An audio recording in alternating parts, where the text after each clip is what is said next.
Friends, welcome to our channel. Copy కొట్టడానికి ఇంత remunerations అవసరమా అనిరుద్? ఇప్పుడంతా మోనికా అంటూ సోషల్ మీడియాలో హల్చల్ చేస్తున్నారు. ఎందుకంటే కాలీవుడ్ మ్యూజిక్ సెన్సేషన్ అనిరుద్ పాడిన మోనికా ఓ మై డార్లింగ్ అనే పాట మళ్ళీ వైరల్ అవుతుంది. పాట క్యాచీగా ఉండటం వల్ల రీల్స్, షార్ట్స్ లో నాన్ స్టాప్ గా ప్లే అవుతుంది. కానీ ఈ పాటకు ఎంత క్రేజ్ వస్తుందో అంతే కాంట్రవర్సీ కూడా ఫాలో అవుతుంది. కామన్ గా అనిరుద్ మ్యూజిక్ అంటే నమ్మకంగా ఎక్స్పెక్ట్ చేసే కొత్త సౌండ్, క్యాచీ బీట్స్. కానీ ఇప్పుడు మోనికా పాట విషయంలో కొంతమంది నెటిజన్లు చెప్తున్నారు ఇది అంతగా కొత్త కాదు. ఇదే అనిరుద్ తన హిందీ డెబ్యూ మూవీలో కుదుర్చుకున్న కొన్ని కాంపోజిషన్స్ లా ఉందని, మ్యూజిక్ సేమ్ రిపీట్ అయిందంటూ కామెంట్స్ చేస్తున్నారు. ఇది క్రియేటివిటీలో డిప్ అనిపించుకుంటున్నది అని ఓ సెన్సేషన్ అభిప్రాయం.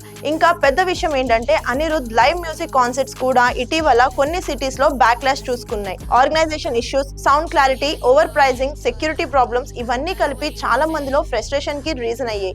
ఫ్యాన్స్ అంచనాలు ఎక్కడైతే ఉంటాయో అనుభవం అంత తక్కువగా ఉండిపోవడం వల్ల నెగటివ్ టాక్ వచ్చింది.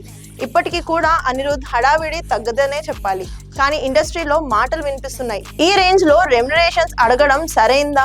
ఎందుకంటే ప్రస్తుతం అతని కాంపిటీషన్ లో ఉన్న మ్యూజిక్ డైరెక్టర్ జీవి ప్రకాష్, సంతోష్ నారాయణ్ లాంటి వాళ్ళు కన్సిస్టెంట్ గా పనిచేస్తూ ప్రయోగాలు చేస్తూ నేమ్ బిల్డ్ చేస్తున్నారు.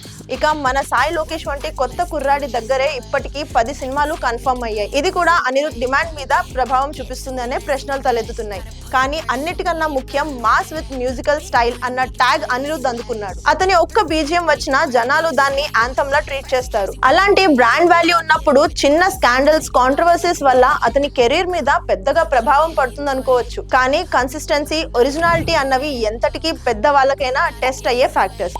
ఇవి లేవు అంటే ఫ్యాన్స్ మళ్ళీ దూరం అవడంలో టైం పడదు. ఇకపోతే ఈ మోనికా పాటకు వచ్చిన బ్యాక్లాష్ అనిరుద్ ను ఓ ఇంట్రోస్పెక్షన్ కి తీసుకెళ్లాలనేది అభిమానుల ఆశ. ఎందుకంటే సౌత్ ఇండియాలో అతని మ్యూజిక్ కు మిగతా ఎవరికి పోటీనివ్వలేనంత స్థాయి ఉంది. కానీ అదే స్థాయిని నిలబెట్టుకోవడం మళ్ళీ అసలు ఛాలెంజ్ అవుతుంది. మరి ఈ ఇన్ఫర్మేషన్ కనుక మీకు నచ్చినట్లయితే మా ఛానల్ ని సబ్స్క్రైబ్ చేయడం మాత్రం మర్చిపోకండి. Thanks for watching.